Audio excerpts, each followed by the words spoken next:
수업 시작합니다. 여러분 안녕하세요. 자, 오늘부터는 동현 모의고사 총 4회분 들어가는데 총 4회분이니까 몇 문제죠?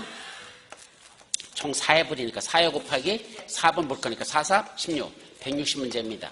요거 어떻게 만들었느냐? 종전에 있던 문제를 160문제를 다시 다 작년에 했던 거 다시 다 풀어가지고 160문제를 순서대로 다시 배열했습니다.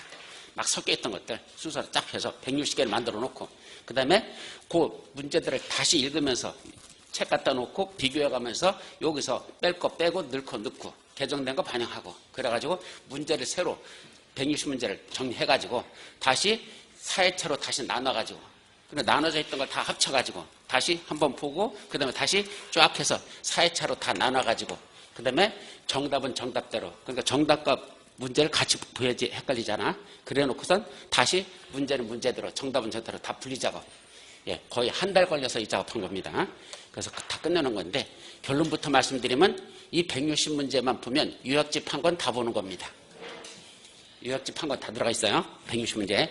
그러니까 지금부터 공부하는 건 새로운 걸 보려고 하지 말고 뭐 다른 문제지 뭐 좋다고 하더라. 다 걔 놔버립니다. 그거 아닙니다. 보지 마십시오. 전혀 시간 낭비야. 지금 하는 것도 다 몰라가지고 여러분들이 시험 문제를 못 푸는 거지 뭐 안 해가지고 못 푼다? 전혀 아니라니까. 그럼 지금 있는 문제 중에서 여러분들 전번 7월 달에 했던 7, 8월 달에 했던 뭐가 있었죠? 진도별 모의고사 있었잖아요. 뭐 여기서 났던 그 진도별 모의고사 몇 문제 있었죠? 진도별 모의고사 몇 문제 있었어요? 30문제씩 몇 일 했습니까? 8일 했잖아. 그럼 30 곱하기 8이니까 38, 24 240문제를 다룬 적이 있었습니다. 그죠? 이 240문제 얼마나 정리하셨습니까? 라고 묻고 싶습니다. 얼마나 정리하셨습니까? 그때 평균 몇 점이었었죠? 오전에 수업하고 오후에 시험 보니까 평균 70점 정도가 나왔었어요. 그죠? 근데 오늘 나온 모의고사는 여러분들 몇 점인지 아십니까? 54점. 오늘 본 거 평균은 54점. 몇 점이나 떨어진 거야, 이거? 몇 점이나 떨어졌어요? 무려 16점이나 마이너스 됐다, 이거죠. 왜 그랬을까? 과연 문제가 그만큼 더 수준이 높아졌을까? 예, 조금 더 높아요. 사실은 7, 8월 달 했던 것보다도 문제 수는 조금 더 올라갔어요. 그럼 올라갔다 하더라도 몇 개를 넘진 않는다? 글쎄요, 4개까지는 너무 많지 않을까? 한 서너 개 차이? 이 정도인데. 그렇다 하더라도 왜 점수가 이렇게 떨어지느냐? 그동안 계속 했는데 또 안 한 것도 아니잖아. 시간이 더 흘렀잖아. 그럼 더 많이 들어와 있어야 되잖아. 근데도 안 나오는 이유는 좀 전에 했던 이것도 다 정리를 못했다는 얘기입니다. 결론부터 얘기하면 기존에 했던 것도 다 정리가 안 됐으니까 이 문제를 못 푸는 거지. 기존 거 정리 다 됐으면 몇 점 맞아야 될까? 거짓말 안 하고 75점 넘어가야 됩니다. 이번 건 아셨죠? 그래서 평균이 54점 나왔다는 건 이건 잘못된 거고 종전에 했던 240문제라도 정확하게 정리가 돼 있다면 지금은 75점은 넘을 것이다. 그러니까 결론은 뭐냐면 어차피 다 정리한다는 게 불가능하죠. 어차피 들어가면 뭐해? 또 까먹어. 정리하면 또 까먹고 그럴 수밖에 없어. 그렇다 하더라도 이게 제대로 정리 안 되는데 새로운 걸 배우려고 한다? 의미 없습니다. 여러분들한테 시험 볼 때까지 총 몇 문제 나간다고 했어? 총 500문제 나가잖아요. 그죠? 왜? 여기 240문제 있죠. 그 다음 몇 문제 푼다? 지금 나가는 거 몇 문제야? 160문제. 이거 4회분, 요 160문제. 여기다가 또 우리 지난주 특가했던 거 아직 다 풀지 못했죠? 오후에 이어서 좀 이따 연결해서 풀 거야. 그거 몇 문제 있죠? 100문제. 그럼 합쳐보세요. 240, 160, 100문제. 총 500문제거든요. 500문제 정도면 문제 웬만한 거 떡을 치고도 남습니다. 웬만큼 공부할 걸 다 한 거야. 또 이 중에는 겹치는 것도 많거든. 중요한 것들은 계속 반복되고. 그러니까 말만 500문제지 사실은 책 한 권 이게 요약집이 다 들어있는 거예요.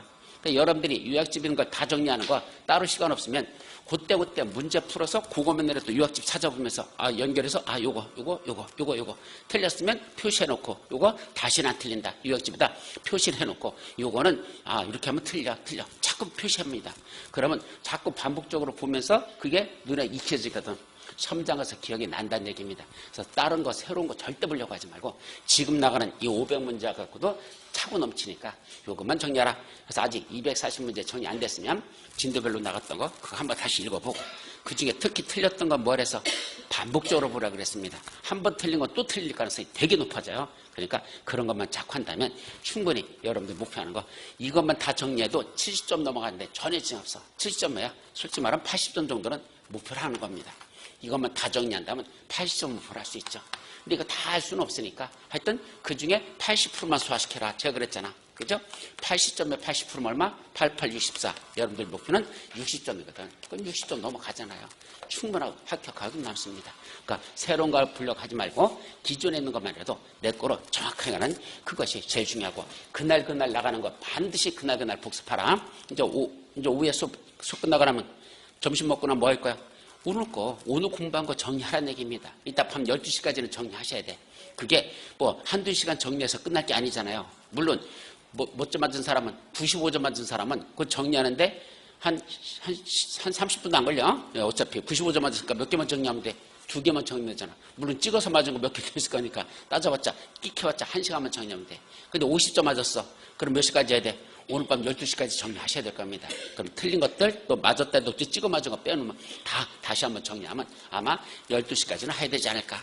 그래서 어쨌든 그날 건 언제 정리한다? 그날 정리한다. 이거보다 더 중요한 건 없습니다. 아셨죠? 내일로 미룰 수는 없어요. 왜? 내일은 다른 거 해야 되잖아. 그죠? 이렇게 하고 또 1, 2차 동시에 하는 분은 밑밥 학교는 더 해야 되거든. 토요일날, 일요일날 시간 남는다 하더라도 그 남는 시간 아닙니다. 여러분들 또 공부해야 되고. 그래서 공법은 어쨌든 그날 건 그날 공법 공부하자. 그날 건 그날 정리하자. 요거 이외에는 다른 방법이 없다. 자, 여기까지 잔소리하고 이제 문제를 한번 풀어보도록 하죠. 문항은 1번부터 돼 있는데 사실은 본고사는 몇 번부터죠? 41번부터 돼 있어. 그래서 우리 현재 답안지가 이걸 고칠 수가 없어서 1번, 2번 이렇게 돼 있으니까 그냥 1번으로 맞춰놨지만 아마 다음 주부터는 이 문제가 그냥 41번으로 그냥 나갈 겁니다. 그럼 41번이 답안지 1번이고 42번이 답안지 2번이고 이런 식으로 생각하고 답안 마킹은 순서대로만 하시면 될 겁니다. 문제는 본고사 시험 문제가 똑같은 거니까 눈에 익어야 돼. 1번부터 가네 우리는 41번이니까 41번부터 80번까지 눈에 익어야 되죠. 그래서 다음 주부터는 요거 수정해가지고 다시 40일부터 나올 거라는 거 그거까지 말씀드립니다. 자, 1번부터 보죠. 국토위계 및 용어에 관한 법령에서 용어 정의에 관한 설명으로서 옳은 것. 자, 이렇게 박스 문제들이 상당히 많이 출제된다 그랬어요. 40문제 중에 10문제 이상이 박스 문제입니다. 그러니까 이런 식으로 나오는 걸 항상 이제 염두에 두셔야 되고 첫 번째, 기업, 광역도시계획은 광역계획권의 장기발전 방향을 제시하는 계획을 말한다. 광역계획권 장기발전 방향 제시. 맞아요? 예, 요약집에 있어 없어? 예, 몇 페이지에 나와요? 예, 12페이지부터 딱 하나씩 보면서 모르겠으면 빨리 요약집 보고 밑줄 쳐놓고 다시 이따 복습 정리. 이런 식으로 내 거를 해야 돼요. 두 번째, 도시군 계획은 무슨 계획으로 나눠진다? 도시군 기본계획과 도시군 관리계획으로 나눠서 뭐는 포함되지 않는다? 광역도시계획은 포함되지 않는다. 그랬어야 되죠? 근데 리언은 반대로 써서 틀렸다. 디귿, 도시군 계획을 수립하는 관할구역에는 뭐뭐 들어가죠? 특광, 특시, 특도시, 군이 들어가는데 이때 군에는 광역시군은 관할구역 개념에 포함된다? 제외된다? 제외. 예, 광역시 그 자체가 관할구역이지 광역시에는 군은 관할구역의 일부 개념이지 그게 관할구역이 되지 않는다. 그래서 제외된다? 맞는 문장이죠. 그럼 리얼, 도시군 기본계획은 광역도시계획 수립의 지침이 된다? 아니요. 그 밑에 있는 도시군 관리계획 수립의 지침이죠. 그래서 리얼 틀렸고 미음, 중앙행정위원회 수립하고 광역도시계획으로 결정해야 되는 사항이 포함된 건 국가계획이다. 자, 국가계획하면 두 가지가 핵심이죠. 첫째, 누가 수립한다? 중앙행정기관이 수립한다. 두 번째, 어떤 내용이 포함되어 있다? 도시군 기본계획의 내용이나 도시군 관리계획으로 결정할 사항이 포함되어 있다. 우리 요약집 12페이지 몇 대 나오죠? 맨 위에 1번에 나와요. 그래서 두 가지가 포함돼 둘 중에 하나가 포함되면 됩니다. 즉 도시군 기본계획의 내용이나 도시군 관리계획으로 결정할 사항이 포함되면 국가계획이지 무슨 광역도시계획과 관련된 게 포함된다? 땡! 그건 틀렸습니다. 아셨죠? 따라서 맞는 건 기억하고 디귿 3번이죠. 여러분들 맞춘 건 85.7% 대단히 높습니다. 처음엔 출발은 참 기분 좋았어. 그죠? 근데 2번 가서 또 작살나 버렸습니다. 2번은 38%. 광역도시계획과 관련된 내용으로서 옳은 것. 첫째, 국토교통부장이 광역계획권을 지정한 날부터 몇 년이 지날 때까지도 관할 시도서로부터 광역도시라는 승인 신청이 없으면 열받은 국장이 직접 수립하죠. 몇 년? 3년. 그래서 1번은 틀렸고 2번, 같은 도에 지정된 광역계획권에서 도지사가 지정한 거죠. 그러면 시장 또는 군수가 협의를 거쳐 요청한다. 이때 협의한 결과가 뭐라 그랬죠? 우리 못하겠다. 그럼 누구한테 요청하자? 도의사한테. 뭐라고? 도의사님 이것 좀 수립해 주세요 라고 요청할 수 있죠? 그럼 요청하면 그때는 누가 수립할 수 있다? 도지사가 수립할 수 있다 그랬지. 협의해서 요청하면 도지사가 수립할 수 있지. 공동으로 수립하는 거 아니에요. 공동으로 수립할 수 있는 건 언제죠? 그냥 요청하는 경우 협의자가 빠진다는 거. 그거랑 혼동하지 말라고 수십 번 얘기했어요. 그것이 시험 문제에서 잘 난다. 자, 세 번째. 그럼 2번이 틀린 거죠? 3번은 시도사의 요청이 있는 경우에는 국장이 단독으로 광역도시를 수립해야 된다. 시도사가 요청한 게 뭘 요청했죠? 저희들하고 같이 하실래요? 라고 요청하는 거에 때는 따라서 시도사가 국장한테 저희들하고 같이 하실래요? 라고 요청하면 누구랑 같이 한다? 국장과 시도사가 공동으로 수립할 수 있다. 이것밖에 없어요. 그래서 시도사가 요청하는 건 같이 하자고 요청한 거니까 그때는 둘이 국장과 시도사가 공동으로 수립할 수 있다. 자, 따라서 3번도 틀렸어요. 4번 광역도시가 수립할 때 공청회를 통하여 주민 및 관계 전문가의 의견을 듣는다. 우리 광역도시 수립 절차 뭐죠? 기공지승 송공열. 그때 공청회 왜 개최한다? 주민과 관계 전문가의 의견을 듣게 해서. 따라서 공청회를 통해서 주민과 관계 전문가의 의견을 들어야 된다. 맞는 문장이죠. 4번이 정답. 5번 광역도시에 수립된 지역에 대해서 수립하는 무슨 계획? 도시군 기본계획은 무슨 계획에? 광역도시계획에 부합되어야 하며 서로 내용이 다르면 광역도시계획 내용이 우선한다 라고 했어야 되는데 도시군 기본계획 내용이 우선한다? 틀렸죠. 그래서 옳은 건 4번밖에 없습니다. 별로 어려운 거 아니었는데 생각보다 많이 틀렸습니다. 자, 3번 도시군 관리계획 입안 제한과 관련된 내용에서 틀린 거. 입안 제한. 첫째, 도시군 관리계획 입안의 제한을 시장 군수는 할 수 없다. 맞아요? 입안 제한은 누구만 한다 그랬죠? 주민하고 이해관계자만 입안 제한하고. 그러면 시장 군수는 누구죠? 입안권자거든. 원래 관할구의 장들이잖아. 그럼 관할구의 장인 시장 군수는 입안권자거든. 입안권자의 지가 지한테 제한한다? 말 되는 소리 안 되는 소리? 안 되는 거죠. 자기가 자기한테 셀프 제한할 필요는 없습니다. 그러니까 제한할 수 없다? 맞습니다. 맞는 거야. 2번 기반시설의 설치 정비 및 개량에 관한 사항에 대한 제한의 경우는 국군유지를 포함한 대상 토지 소유자 총수 5분의 이상의 도지사의 동의를 받아야 한다. 제일 먼저 떠오를 게 뭐죠? 기반시설 설치할 때는 얼마큼 동의가 필요하다? 5분의 4. 기반시설 설치만 기사나이 기반시설 설치만 5분의 4. 나머지들은 전부 다 3분의 2. 그래서 외우는 방법 기사 나이는 몇 살 이래 그랬죠. 근데 이게 가장 기본인데 이것만 외우면 됩니까? 아니요. 조심할 게 두 가지가 더 있다 그랬습니다. 이때 이 5분의 4, 3분의 2 계산할 때는 면적을 갖고 따집니까? 사람 머리 숫자 갖고 따집니까? 토지 면적의 5분의 4, 3분의 2지 사람 수의 5분의 4, 3분의 2가 아니에요. 그 사람 수인지 면적인지도 항상 조심하고 보셔야 돼. 여기는 뭐란다? 토지 면적 5분의 4라고 했어야 되죠. 또 하나, 그럼 이때 계산할 때 국구유지는 포함됩니까? 면적 계산할 때 국구유지는 제외됩니까? 국구유지 제외. 그죠? 그럼 여기는 몇 군데가 틀렸어? 2군데요. 그래서 국구유지 포함해서 이거 제외만 해놓고 뒤에는 보지도 않고 쓴 사람들 솔직히 양심상 손들어봐. 있을 거야. 그죠? 뭐만 봤어? 국구유지 제외 그것만 봤지. 그 뒤에 총수라는 이것이 면적으로 고쳐된다는 게 안 보였을 거야. 아마. 그래서 조심하시라는 얘기입니다. 아셨죠? 한 군데 틀린 게 아니라 여기는 2군데가 틀렸다. 첫째는 국구유지를 제외한 포함이 아니고 두 번째 대상 토지 소유자 총수 하나 대상 토지 면적 5분의 4 이상의 토지소에 통일을 받아야 된다라고 했어야 됩니다. 아셨죠? 3번 입안의 제한사항은 반드시 뭘 첨부한다?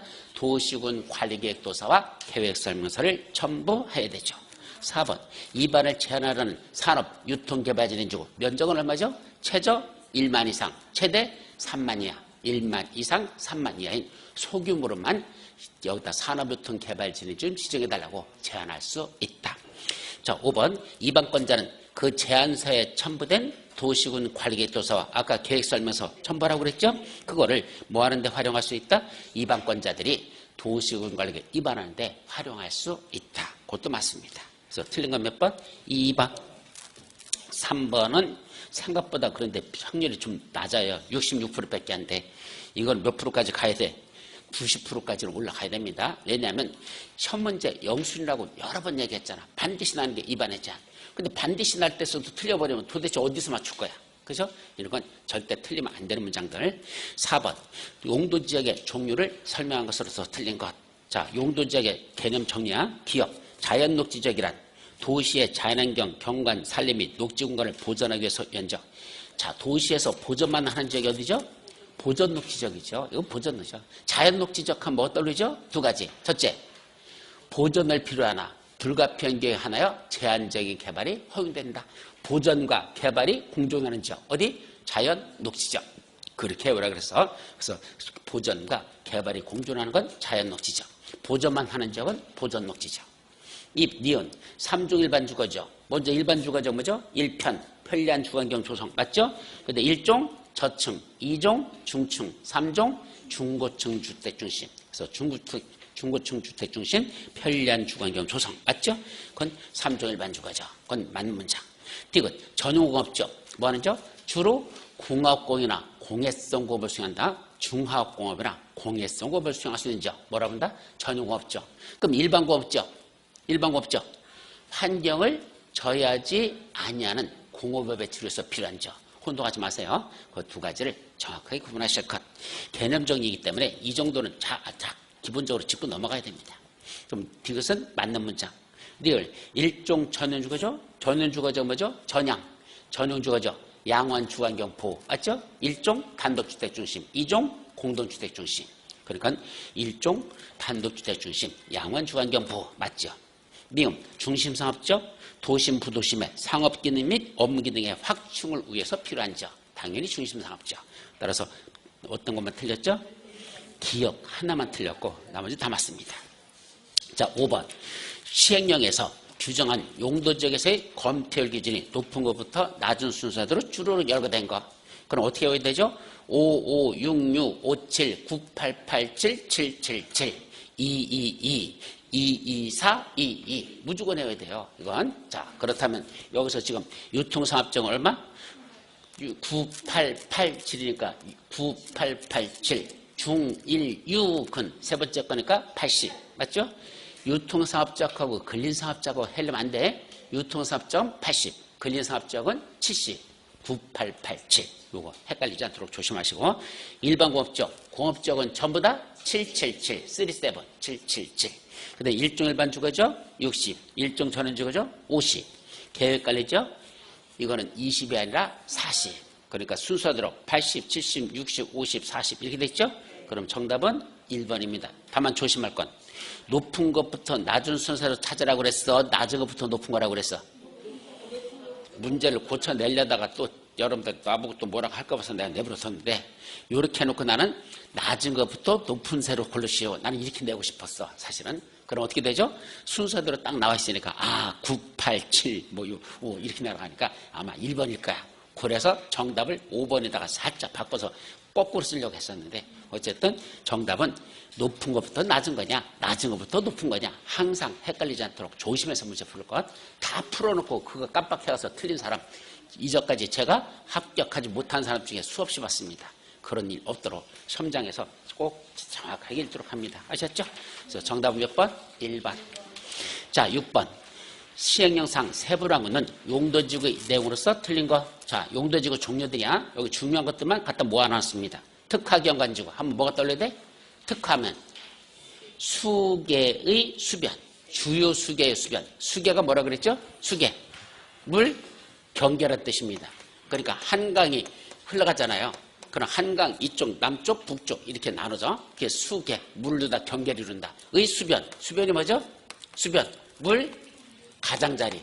물가, 물가. 이게 우리말로 하면 이거 물가란 뜻이죠.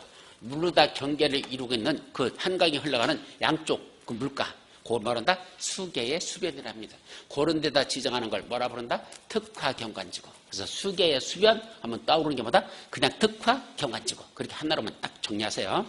나머지 읽을 거 없어. 그냥 주요 수계의 수변 하면은 특화경관지구. 두 번째, 특정개발진인지구. 개발진인지구는 몇 가지가 있죠? 5가지. 주산관, 복특. 그 중에 복합개발진인지구는 주거기능, 상업기능, 유통물리기능, 그 다음에 관광휴행기능 4가지 중에 몇 가지 이상? 2가지에 포함되면 복합개발진인지구. 그 4가지 기능 외의 특정한 목적에서 하면 그거는 특정개발진인지구. 4가지 기능 외의 특정한 기능 이렇게 들어가면 그거는 뭐라 부른다? 특정개발진인지구. 그렇게 정의하죠. 그래서 이건 4가지 기능 외의 기능을 중심으로 특정한 목적에서 개발, 정립할 필요가 있다. 그건 특정개발진인지구 맞습니다. 3번 시가지 방제지구. 잘 모르죠? 그냥 읽어봐. 건축물 인구가 밀집되어 있는지요. 이게 어디요? 이게 시가지지. 거기서 시설 개설 등을 통해서 재해 예방이 필요한지고 시가지 방지해주고 잘 모르겠지만 읽어보니까 뭐 말이 되는 것 같다. 이런 건 상식으로 푸는 거지 애워서 푸는 거 아닙니다. 또 4번 역사 문화 환경 보호지구 문화재나 전통사찰 등 역사 문화적으로 뭔가 보존 가치가 큰 시설의 시설 및 지역의 보호와 보존이 위해서 필요하다. 예, 역사 문화적으로 보존이 필요하다. 보호가 필요하다. 그러면 역사 문화 환경 보호지구 맞다. 보호지구야. 5번 자연취락지구 개발제한구역에 있는 취락을 정비해서 필요한 지구 땡 틀렸죠. 개발지역에 있는 취락은 집단취락지구. 그럼 자연취락지구는 어디다 지정하죠? 네 군데. 녹, 관, 농, 자. 녹지지역, 관리지역, 농림지역, 잔해부지역. 그 시골 지역에 지정되는 취락지구를 자연취락지구. 그중에 특히 개발제한구역에 지정되는 취락지구는 집단취락지구. 이렇게 둘로 구분합니다. 그래서 5번이 틀린 정답. 자, 7번 대지의 면적이 1000제곱미터인 토지에 건축물을 건축하려는 경우 국토개법에 따른 해당 대지에 건축할 수 있는 건축물의 용적률은 몇 %냐? 용적률을 구하랍니다. 자, 해당 토지 총 얼마라고요? 1000제곱미터래요. 근데 1000제곱미터 대지가 그중에 80%는 어디에 걸쳐 있고 일종 전용 주거래. 이쪽은 일종 전용 주거지역이래요. 그다음에 나머지 20%는 어디 걸쳐 있대? 준주거지역에 걸쳐 있대요. 그러면 80%니까 1000제곱미터 중에서 80%니까 얼마죠? 800제곱미터는 일종 전용주거지역에 나머지 200제곱미터는 준주거지역에 걸쳐 있다 이거죠. 즉 하나의 대지가 어디 걸쳐 있다? 둘 이상의 용도지역에 걸쳐 있더라. 그때 이 대지 원칙은 어떻게 적용하죠? 대원칙은 각각이야. 이쪽은 이쪽대로 이쪽은 이쪽대로 각각 적용하면 돼. 그런데 그중에 가장 작은 부분이 얼마밖에 안 된다? 330제곱미터 이하밖에 안 되더라. 다만 도로변을 따라 띠 모양으로 전된 상업지역에 걸쳐 있는 건 660 이하되는 부분이 있다면 이렇게 작은 부분이 있다면 그때는 어떻게 한다? 대지 전체에 대해서 각각이 아니라 있다는 대지 전체에 대해서 첫째 건폐율은 어떻게 건폐율과 용적률은 어떤 값을 적용하고 각각이 아니고 각각의 건폐율 용적률을 적용하는 게 아니고 어떻게 적용한다? 가중평균한 값 건폐율은 가중평균한 값을 적용하고 그 다음에 건축제한만은 우리 건축제한은 어떤 걸 지을 것이냐 어떤 걸 짓죠? 각각 짓습니까? 여기는 일종 전용적 건축물 짓고 이쪽은 준주거적 건축물 짓고 그럴까? 아니요. 대지 전체에 대해서 어떻게 한다? 그 중에 면적이 가장 넓은 지역 면적이 가장 넓은 게 저 둘 중에 어디야? 가장 넓은 지역. 예, 일종 전용주거죠? 그 가장 넓은 지역을 그걸 적용하면 된다. 이렇게 하자는 얘기입니다. 이게 핵심이에요. 그러니까 건폐율과 용적률은 뭔다? 가중평균한 값을 해. 그럼 가중평균은 어떻게 하는 거죠? 첫째 먼저 산술평균하고 가중평균을 헷갈리지 말라 그랬어요. 저기 주어지기를 일종 전용주 현재 용적률 몇 프로랍니까? 그죠? 일종 전용주에서의 용적률은 용적률 80%라고 돼 있죠? 그건 80%가 정되고 준주거지의 용적률은 몇 프로랍니까? 몇 프로? 400%래. 그럼 물어볼게. 준주거지역이 원래 용적률 시행령상 기준은 얼마죠? 500%라고 배웠어. 근데 왜 여기는 400%라고 했어? 왜 400%라고 했어? 500%로 하지 않고. 조례에서는 500으로 안 하고 500 이하니까 조례에서는 400으로 정한다는 얘기입니다. 그러니까 마지막 적용되는 건 조례 걸 적용되는 거예요. 조례에서 이렇게 돼 있다는 얘기입니다. 이건. 그래서 우리 시행령상 기준이 아니야. 조례에 있는 걸 이렇게 주어지면 이제 이거에 맞춰서 문제 풀어보라는 얘기입니다. 마지막은 조례로 정하니까. 자, 그렇다면 어떻게 풀죠? 먼저 산술평균은 어떻게 한다 그랬습니까? 산술평균. 이 두 가지를 나눠봐. 산술평균 하는 거하고 가중평균 하는 거 기본적인 거니까 기억하세요. 가중평균과 사술평균 어떻게 하죠? 먼저 산술평균은 어떻게 하면 되죠? 둘을 더해. 그럼 80 더하기 400 하면 되죠? 그럼 80 더하기 400 하면 얼마죠? 480 나누기 2 이러면 돼요. 그럼 얼마야? 240이 나오겠죠. 그죠? 240%. 이게 산술평균한 용적률이 되는 겁니다. 근데 이렇게 적용한다? 아니요. 이걸 적용하지 않고 뭘 적용한다고? 가중평균이라는 걸 적용을 해. 그럼 가중평균은 어떻게 한다 그랬죠? 면적이 더 넓은 쪽에다 더 가중치를 준다. 이게 핵심이야. 그러면 어떻게 구한다고? 전체 대지 면적 얼마분의? 1000분의 구하는 방정식 알아두세요. 전체 대지 면적 A지역 대지 면적 A건이죠? 저쪽 일종 전용 A지역 대지 면적 얼마? 800. 국어의 용적률 몇 프로? 80%. 그걸 곱하라는 얘기야. 해당 면적에다 그 용적을 곱하라는 얘기입니다. 더하기 다시 B지역 대지 면적 얼마? 200. 거기다 용적률 얼마? 400. 그 용적률 400을 곱하라는 얘기입니다. 이렇게 구하는 걸 뭐라 부른다? 가중평균한 용적률을 한단다. 그럼 한번 구해보죠. 얼마죠? 88, 64. 그럼 64에다 동그라미 3개. 그죠? 더하기 2는 4, 동그라미 4개. 되잖아. 그죠? 4개. 그럼 64에다 6만 4천에다 4만 원 더하니까 얼마죠? 얼마야? 뭐가 잘못됐다? 아니요. 어디였어? 2는 4. 아, 2는 4지. 2, 4, 8이지. 2는 4, 2, 4, 8이죠?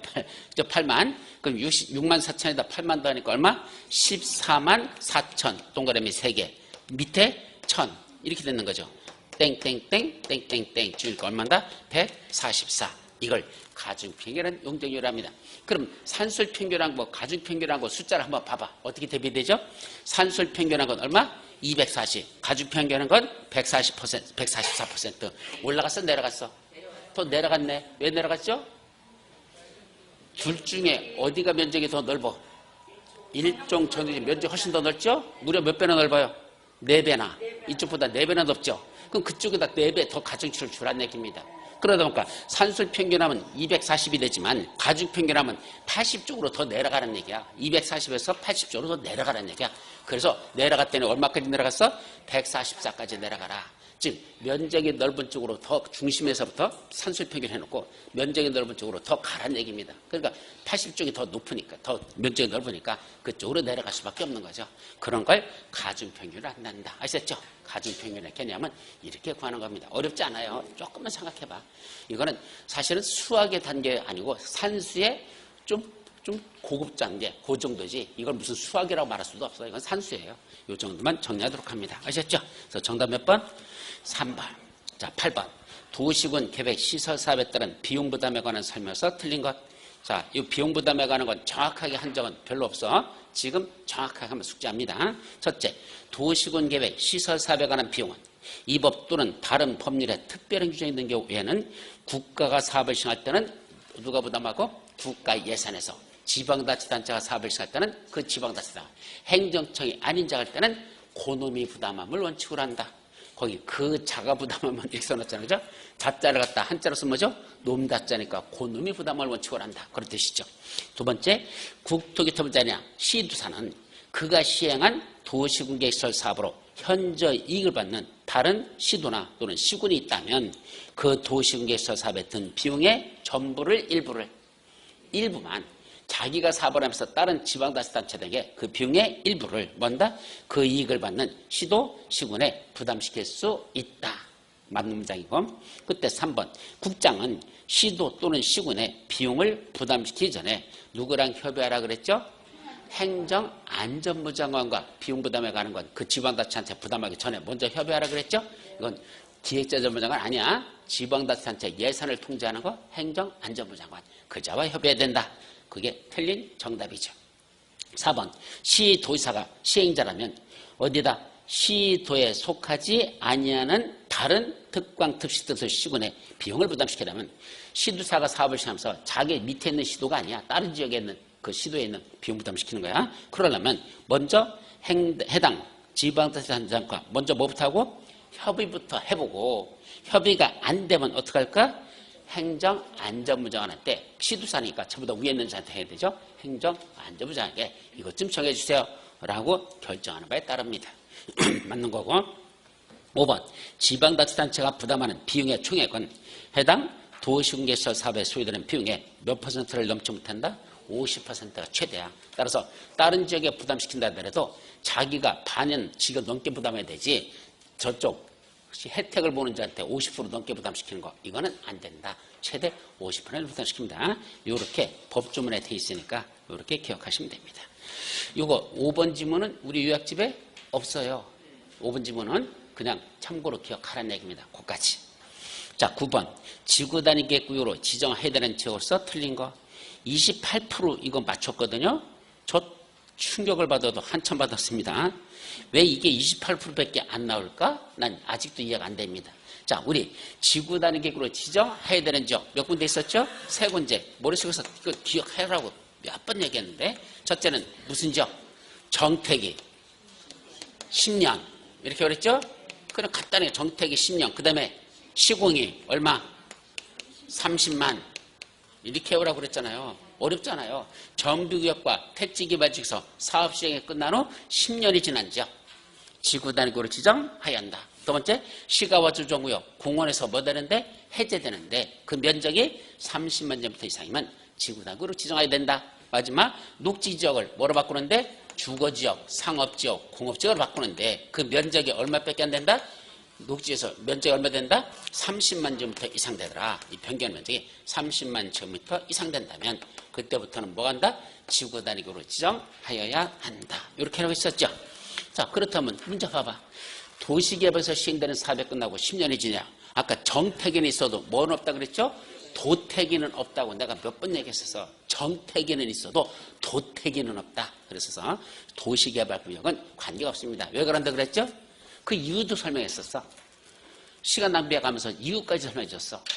정비사업은 뭐 짓는 거죠? 건물 때려부시고 새로 짓는 거예요. 건물 짓는 거죠. 반면에 도시개발사업은 건물 짓는 게 원칙입니까? 그냥 택지개발이 원칙입니까?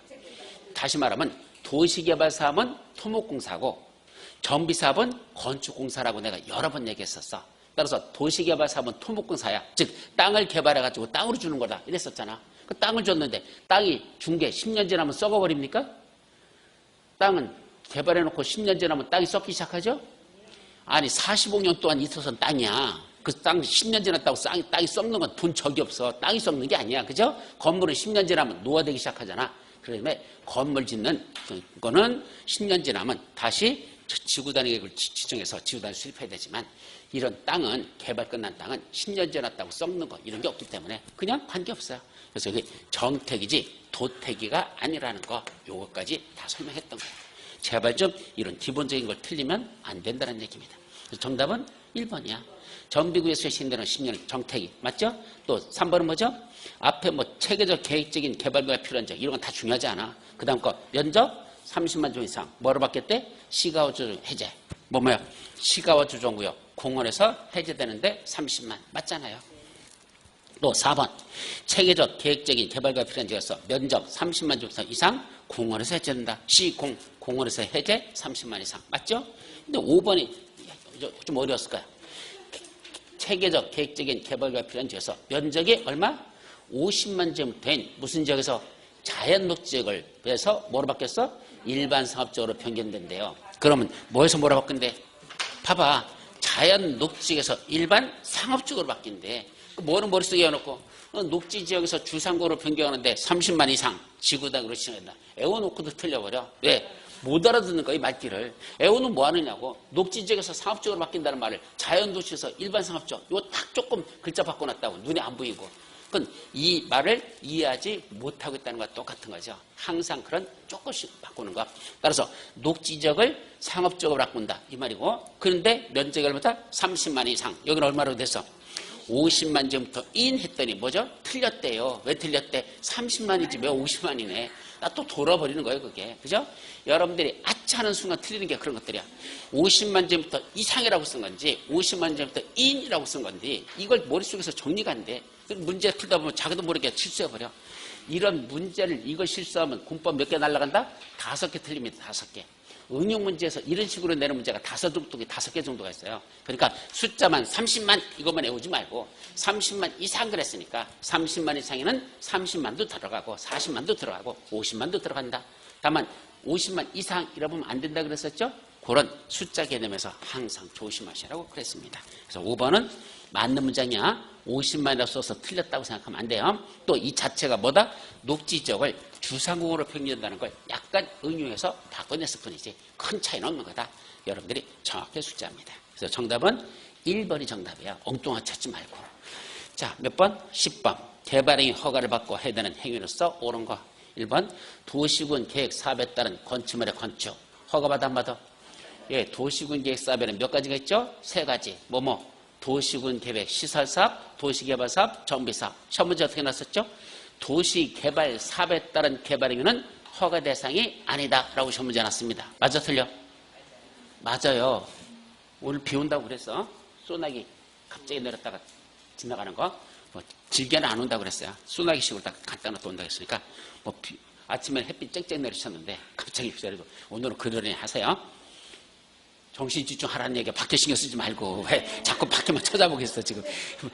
나는 지금 애타서 죽겠는데 내가 애타는지 자기들이 애타는 건지 도대체 모르겠어. 도대체 누가 더 애타는지 모르겠어. 예? 자, 밖에 신경 쓰지 마. 비 오다 말다 관계없어. 자, 보자. 자, 뭐라고? 거기 나오는 게 도시군 계획사업에 따른 개발 행위는 허가 대상이 아니다. 이렇게 외우면 안 돼요. 시험 문제 어떻게 난다고? 도시개발 사업에 따른 개발 행위는 허가 대상이 아니다.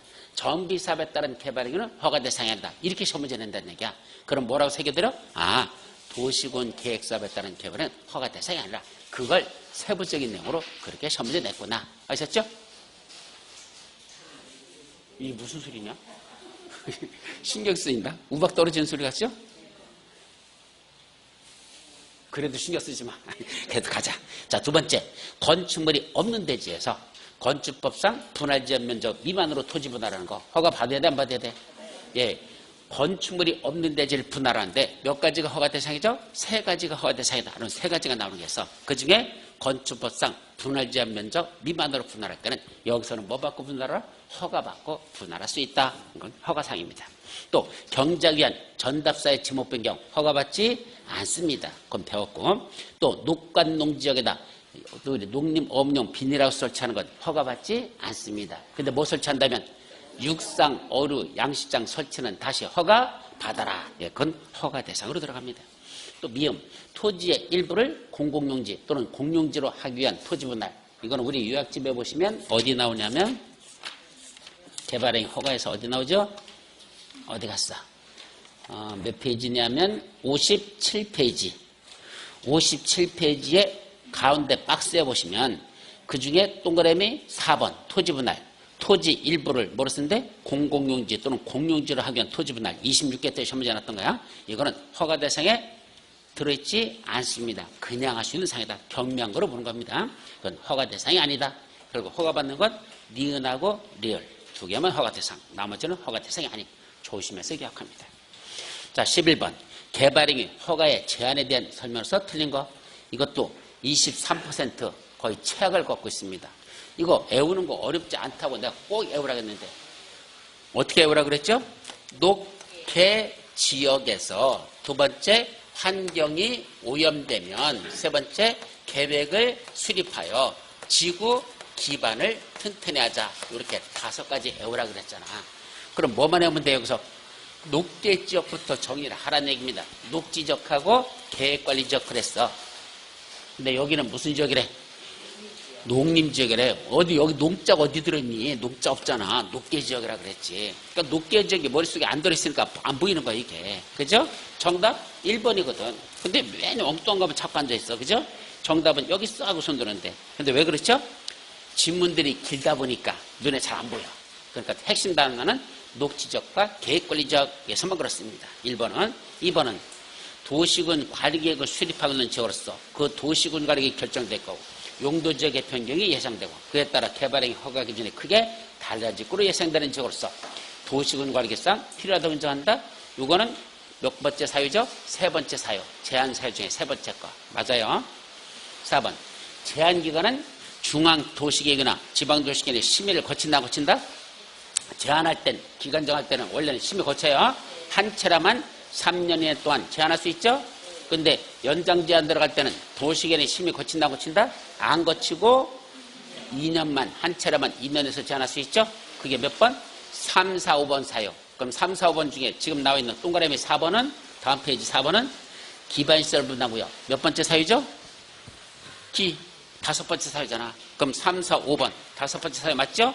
이건 연장 제한 할 수 있다 없다? 있다. 그래서 기반시설 부담구역은 연장 제한 사유 5번째 들어가니까 이거는 한 차례만 2년 동안 연장에 제한할 수 있죠. 5번 개발행위 허가를 제한하기 위하여 개발행위 허가 제한지역 등을 고시한 국장, 시도사, 시장수는 해당 지역에서 개발행위를 제한할 사유가 없어졌다. 이제 제한할 기간을 정했는데 3년 하고 제한했는데 2년밖에 안 지났거든. 제한 사유가 없어졌어. 계속 제한을 해야 됩니까? 이제 해제해야 됩니까? 당연히 해제하여야 한다. 이런 건 상식으로 읽어도 말이 될 거다. 그럼 뭐 어려울 게 뭐 있어요? 그건 당연한 말이지. 그러니까 그건 맞는 문자. 그래서 틀린 건 몇 번? 1번. 자, 마지막 12번. 기반시설 부당무역과 관련된 내용으로서 틀린 것. 이것도 38%야. 1번. 자연녹지지역에서 일반 상업적으로 변경되는 지역은 기반시설 부당으로 지정하여야 한다. 이게 뭐죠? 이 1번 지문이. 어디 있어요, 이거? 여러분들 책에. 여기 어디에 나오는 내용이야? 몇 페이지냐면 67페이지. 66페이지부터 67페이지 넘어가면서 거기는 필수적 지정 대상 지역 이거거든요. 그 필수적 지정 대상 지역 이전까지 시험 문제 났던 것 중에 가장 많이 났던 파트입니다. 근데도 이걸 응용 문제로 조금만 갖고 나면 또 못 푸는 거야. 이건 응용 문제거든요. 그 중에 무슨 사유지 이건? 용도 지역 등의 변경이나 해제로 인해서 해위자니 완화되는 지역 이걸 응용해서 이렇게 낸 겁니다. 그럼 용도 지역이 변경됐네. 뭐에서 뭐로 바뀌었어요? 자연녹지지역에서 일반 상업지역으로 바뀌었대. 그럼 그로 인해서 해위자니 강화되는 겁니까? 완화되는 겁니까? 상식으로 봐봐. 녹지지역에서 상업지역으로 바뀌었으면 해위자니 뭐 된 거야? 완화된 거 맞잖아. 이런 데는 뭐라 한다? 기반시설 부당으로 지정하여야 한다. 바로 두 번째 사유인 용도지역 등의 변경이나 해제로 해서 해위자니 완화되는 지역 이거를 문제를 이렇게 응용해서 낸다는 얘기입니다. 실제로 이렇게 냈을까? 이렇게 났었어요. 났으니까 이렇게 내지. 그러니까 이게 무슨 말인지를 못 알아들으면 그건 문제 이해를 못하고 있는 겁니다. 자, 그 다음에 두 번째. 기반시설 부당구역에서 기반시설 설치 등의 부과 대상인 건축행위는 단독주택 및 숙박시설 등의 시설로서 기존 건축물의 연면적을 포함한다, 제외한다. 기존 건축물의 연면적을 포함하여 원칙적으로 얼마? 200제곱미터를 초과하는 건축물의 무슨 행위? 신축, 중축 행위를 한다고 내가 수백 번 얘기했다. 수백 번. 무슨 행위만 부과대상이다? 신축하고 증축만이지. 왜 뭐 대수선이 거기 왜 겨 나오냐? 그래서 대수선은 부과대상이 아니에요. 무슨 행위만 부과한다? 신축, 중축만. 따라서 대수선, 리모델링 부과대상 아니다. 또 기존 건축물의 연면적을 포함해서 계산한다? 제외하고 계산한다? 포함하여 계산한다라고 몇 페이지에 나와요? 68페이지 중간 위에 박스 바로 위에 친절하게 써있고 거기 보니까 27에 29에 시험 문제 났다고 표시해 있죠. 그 다음에 31회 때도 거기 시험 문제 났고 그러니까 시험 문제 자주 나는 파트가 중요한 거잖아. 제발 좀 이런 걸 틀리면 어떤 걸 건질래? 그러니까 2번이 틀린 정답입니다. 3번은 연면적 300제곱미터의 기존 건축물을 전부 철거하고 연면적 1000제곱미터의 건축물을 신축한대요. 그때는 얼마가 부과대상 면적이죠? 기존 건축물의 연면적을 초과하는 부분이 부과대상 그랬잖아. 그럼 기존 건축물의 연면적이 얼마? 300. 그럼 1000에서 300일 초과하는 건 얼마죠? 700. 그 700제곱미터가 부과대상 면적을 한다? 맞는 문장이죠. 그것도. 그러니까 조금씩 응용해서 나는 건데 그걸 못 풀으면 그 내용을 이해를 못하고 있다는 내용과 같은 말이야. 이런 건 조심하라는 얘기죠. 4번. 일종 근린 생활시설 기반시설 유발 개수가 2종 근린시설 기반시설 유발 개수가 더 높다? 뭐가 더 높아요? 1종은 1.3, 2종 근생은 1.6입니다. 그럼 뭐가 더 높아? 1.6이 높죠? 그래서 1종보다 2종이 더 높다. 맞잖아요. 맞는 문장이야.